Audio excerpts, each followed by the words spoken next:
What's up, YouTube world?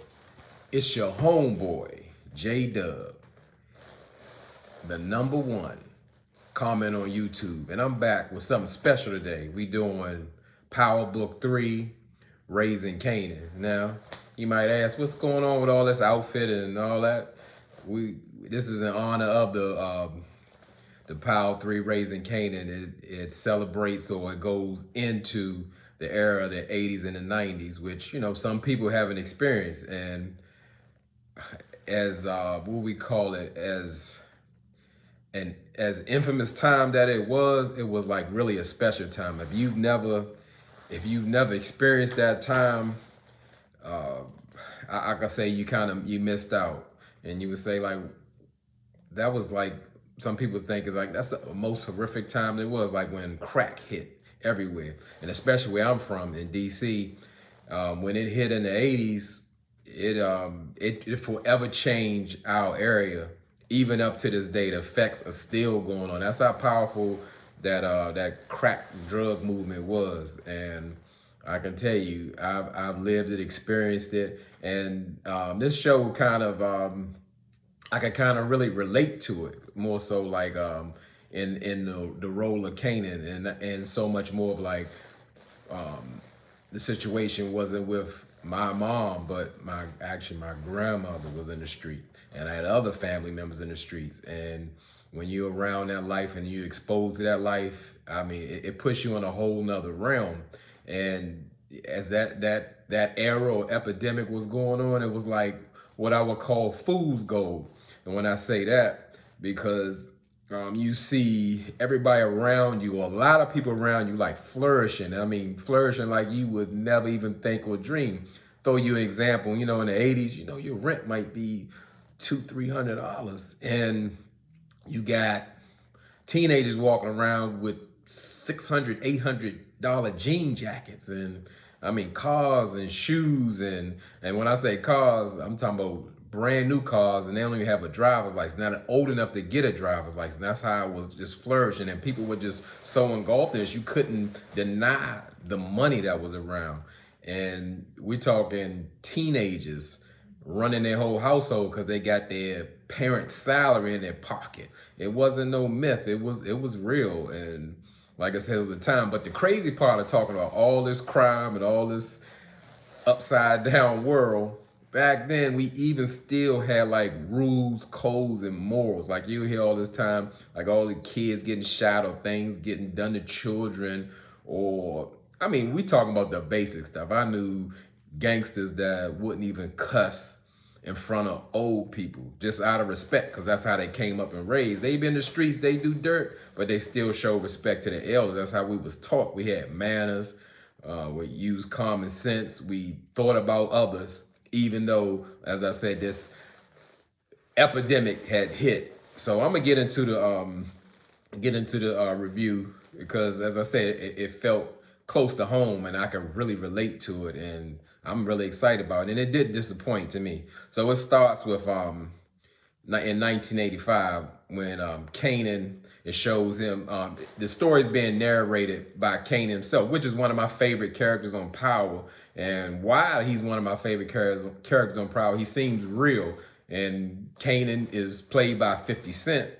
And to me, it feels like 50 Cent, some of 50 Cent is in Kanan, and it just comes off super authentic. And so I'm really into it. And as I said, it's showing that Kanan, as a young boy in '85, getting beat up on the playground, and it shows that his cousin, who I thought was just a friend from Jukebox, her name is Jukebox, and she was actually in the Power series as well as a DC police officer. But I didn't know that they were family, and it shows her being held back while he's being beaten, and the young boys had already took his money and told him he better give it up. How, when they asked for it. So after he got beat up, he ran home and ran home, and his mother, noticed that, hey, he looked beat up and something going on or whatever, and she wanted to find out what's going on. I don't know if this is the hood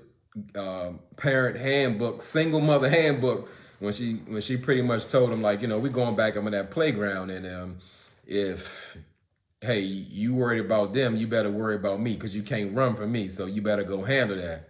And she gave little Kanan the jail sock. When I call it jail sock, she filled it up with batteries and he just started wailing and slugging on them little kids. I mean, just beating them down with double D batteries in a with a sock, and that was pretty brutal. And he was saying that's like how he got his name, and from there on, his name been ringing out ever since. And like I said, that those stories I really can relate to. More so, I was taught the same way with a young age with a single mother. My not my grandmother, but my mother told me that long time ago. Like, uh, when you get into an altercation or going, being harassed or assaulted, you don't play no games. When you don't play no games, or you do whatever you gotta do to come out that situation safe. And we'll worry about the other stuff later. And that stuck with me. And it actually kind of made me as a young person, made me hypersensitive to violence. So like I was on it. If I felt a threat or anything, I was like in attack mode.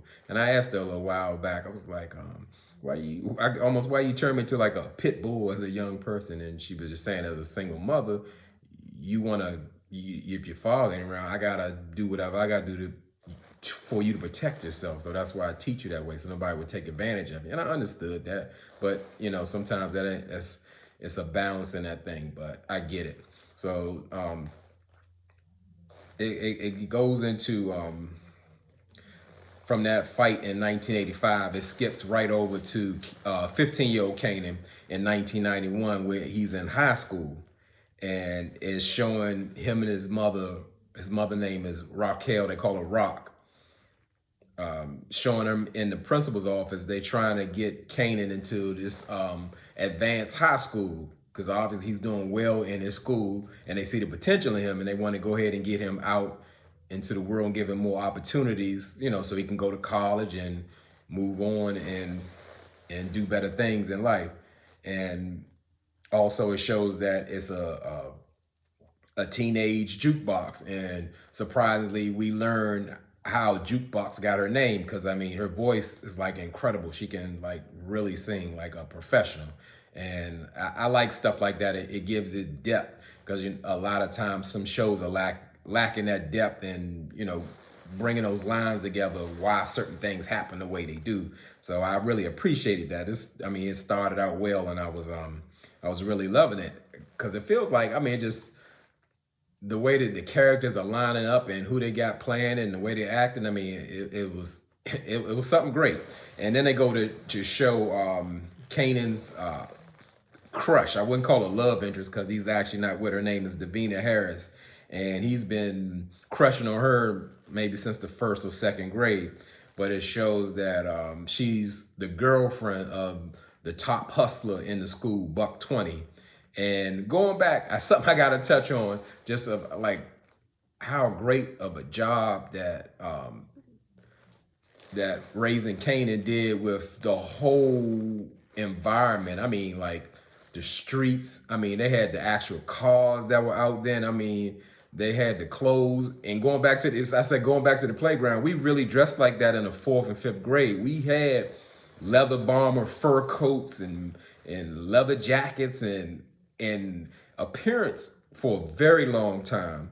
When I was coming up as a young person, from elementary school through high school, was very important. Like, it wasn't okay to like wear dirty tennis shoes and all that. Like, you be in your house unlacing your shoes, washing your shoestrings, wiping off any scuff. You would not come out the house without your jeans being ironed or nothing. Like, we was on it. Like, fashion was huge and big, and they really captured that in this movie. The closest thing I've seen to something like that is Paid in Full, and they went beyond Paid in Full. Like, they had everything. They had the jackets, the sweaters, the clothes, the triple fat goose, the Coogis. Everything.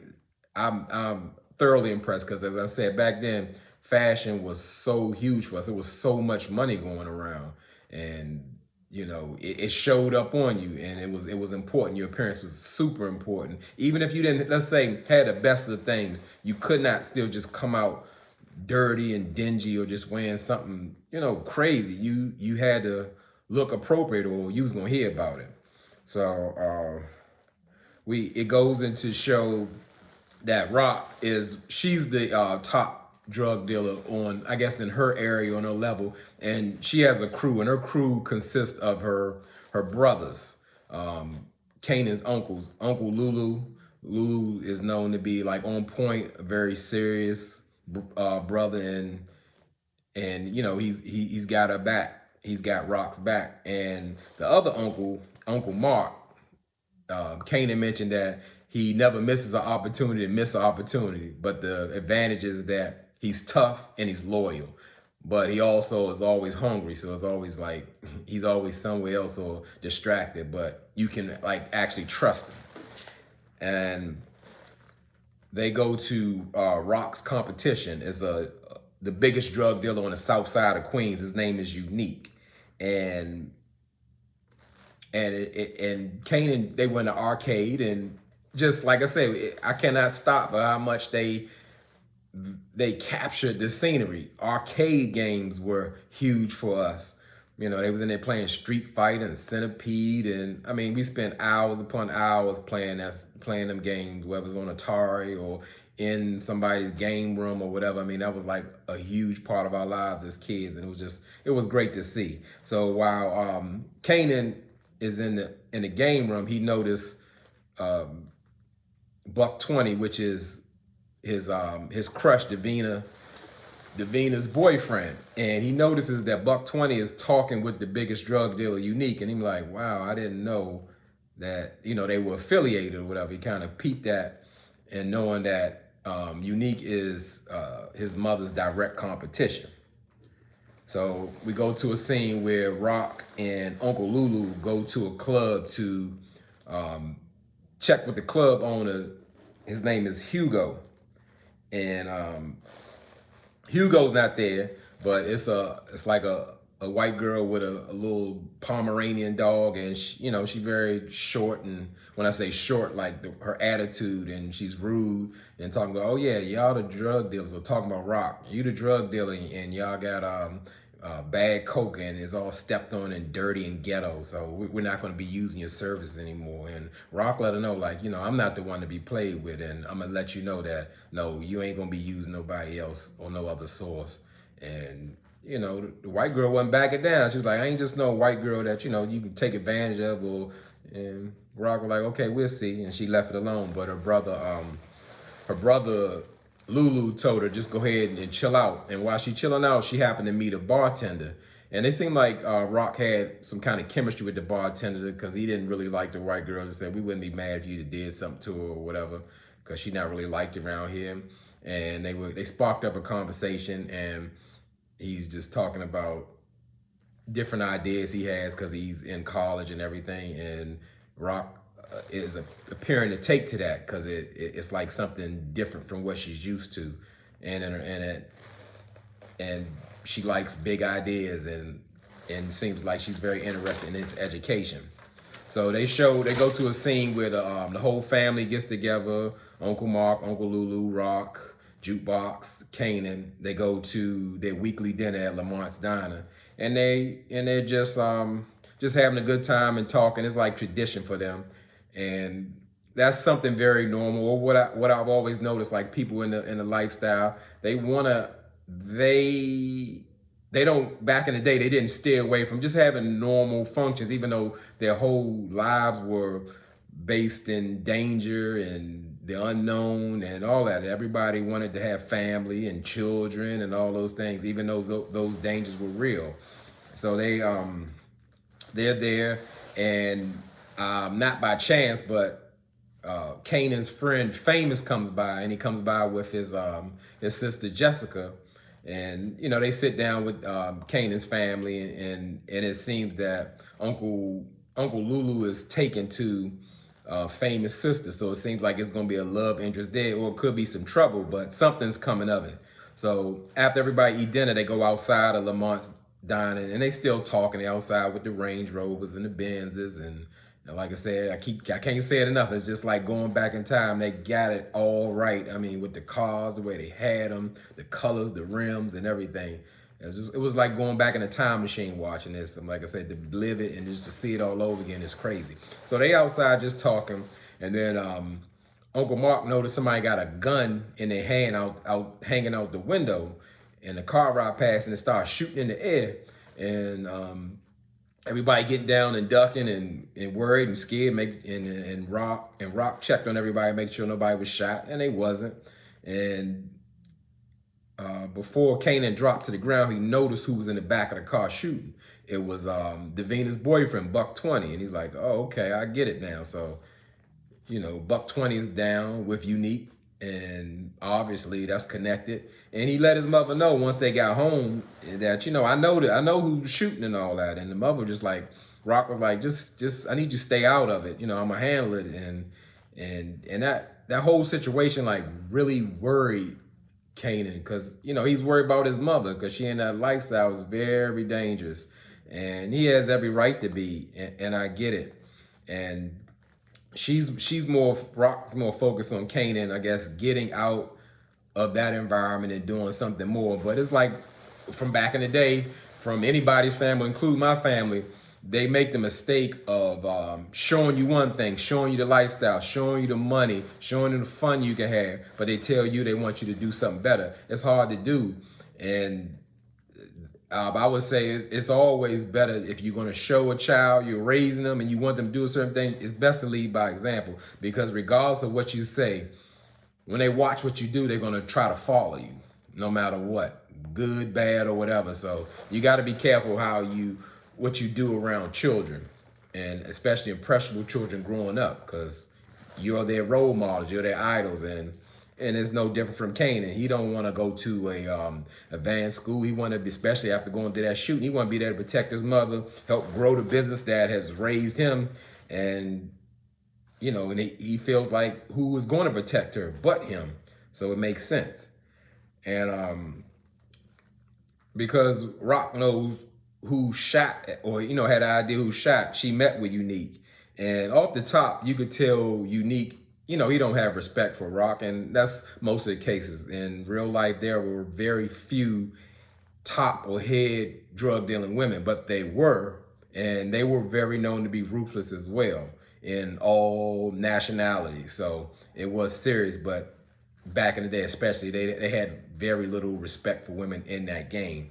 And Unique shows that. And Unique is like a great character. He's like I said, he is the top drug dealer on the South Side, and he's just, you could tell he's just grimy. He don't care about nothing, and he just talking to Unique. He's talking to Rock crazy, like he's running things. And she let him know, from the guy who put her in the game, like, the worst thing you do is get on your knees. It's hard to get up, and she ain't getting on knees for no man or him or anybody. She's staying in her position, and he gonna compromise, so they ain't gotta get into no fights about no territory and stuff like that. And they actually made a truce and shook on it and understood where their territories are gonna be. And she handled the situation, and it was done.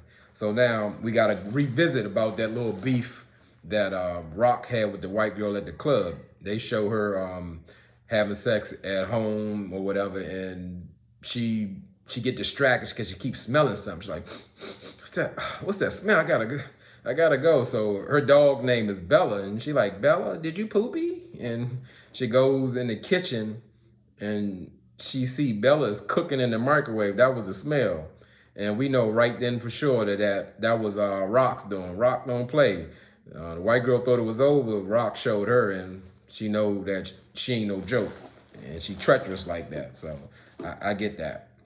So then they go and show Kanan to take this placement exam for the advanced high school, and he's kind of having that advice he got from his friend Famous in the back of his head. He was like, well, I would just fail the test, so I ain't got to go to school anyway. And he kind of took that in, and that's exactly what he did. He went to the test, finished it in less than 5 minutes, and answered everything in all B's, so he could fail it, so he can be where he at, because he don't want to leave his mother. And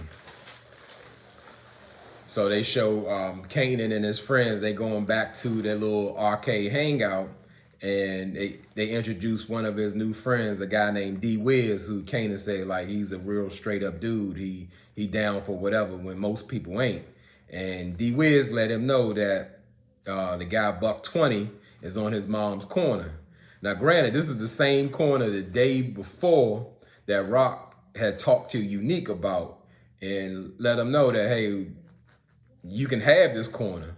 But by his friends telling him, oh, they further disrespecting you, and in the back of Kanan's mind, like, yeah, they didn't shout at us, disrespecting my mom and all that, so we gonna go handle it. So his buddy D Wiz go get some guns from his brother, and they go handle it.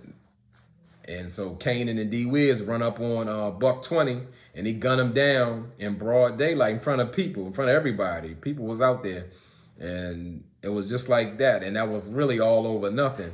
And then we see Rock get on. We see Rock first. She's on a date. She's on a date with the bartender from the Hugo's Club. And like I said, her and the date had chemistry when she first visited Hugo's club. And when they get into the conversations, you know, it's getting into like, hey, he's educated, and she lets him know, I love your big ideas and all that. And that's normally the case as well when people have like, when they have illegal money, they like to be a part of ideas that's legal or bigger, because you know, most of the time they want to use that money to make a better life or get out their life eventually, but normally it never happens for whatever reasons. So she's on a date with the bartender, they're having a good time, and then Uncle Lulu come in, and he looking real serious, and he don't say nothing to her date or nothing. He look over her, and he just bend down and whisper in her ear and say, Kanan, and she get up and say, I got to go, and just pay for the date. And he's like, I tried to take you out, and she just walked, and she got to go. So come to find out, that's the first time she's hearing that Kanan committed that murder of Buck 20 for the same corner she just negotiated with Unique. And now that's causing a huge problem.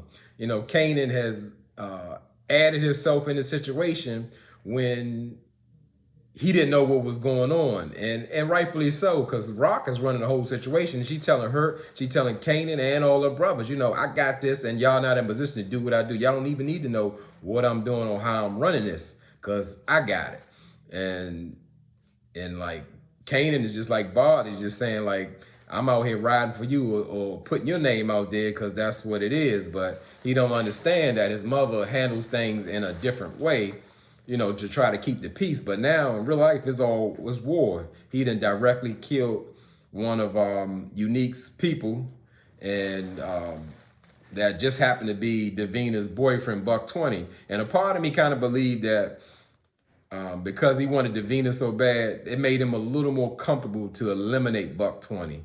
He didn't say that, or nobody said that, but I figured that because he was like jealous of her being with him, because he was like the top guy in school, because he was making all the money with Unique.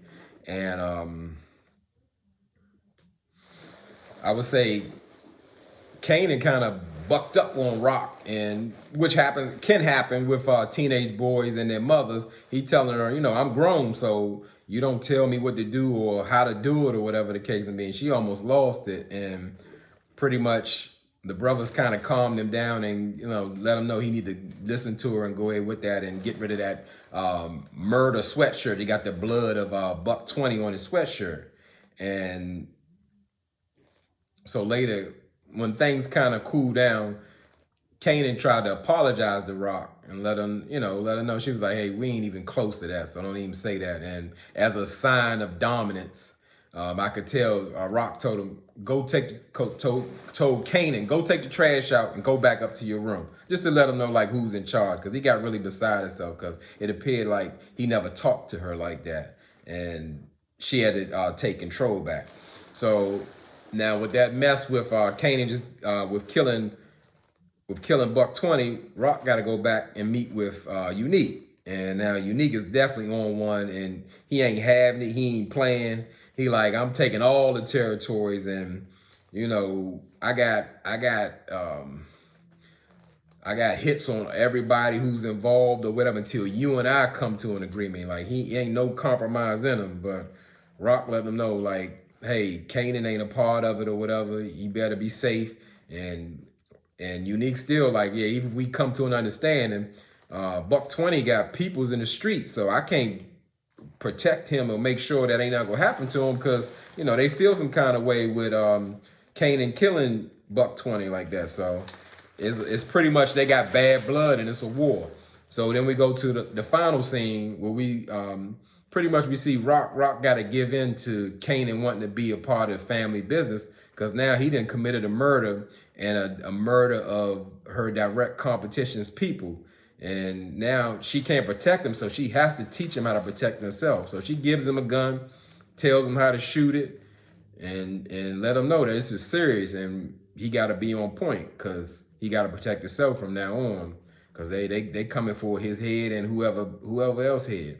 And as I said, they overall this episode by itself was just like so impressive. I mean, it was very realistic. Like every character was strong. They captured that essence of the 80s and the 90s with the clothes, the cars, the mannerisms. I mean, like I said, if you never experienced it, you've missed out. It was a time and it was something to see.